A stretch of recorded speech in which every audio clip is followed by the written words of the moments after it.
Okay, so we want to give us a little more room to work with the headlights, so we'll remove it. It's very simple to do.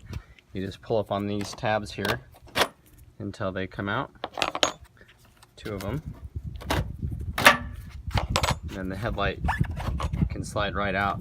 You can then pretty much just twist out the housing back here or unplug it, whichever you prefer, and do the same for the turn signal. Okay, so for the headlight, once again, I just twisted this and pulled it out, and then I just unplugged the one here. Now there are 2 tabs on here, and a lot of them break. This one was already broken, so you just lift up on the tabs on both sides and then slide it out. Next, for the wheel liner, you're going to take out this screw that's found right here, just cross point.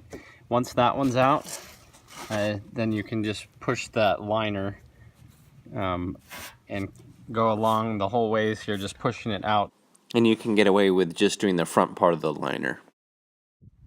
Next, from inside the bumper, you'll find 2 11mm nuts here. So break both of these loose. One there and one here. So from inside the wheel well there, with those nuts out of the way, you can then remove the bumper here. We'll just take off a few of these, and some of these might be push pins on your car, where on this one looks like they changed it to bolts just because it had been removed before, but just remove those and then you can slide the whole bumper out.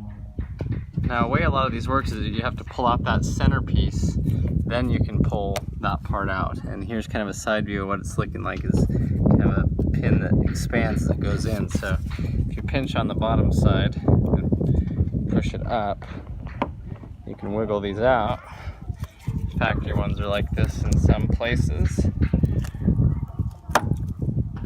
So that's what it looks like. And then that pin going down the middle is what expands it. So you got to pull the pin out, then this part.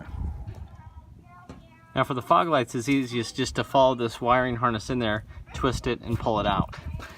And then the bumper can pretty much just slide right off.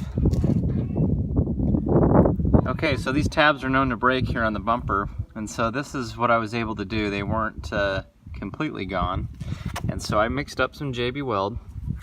I put that JB Weld in along the crack line, then I wrapped it with electrical tape to hold it in place.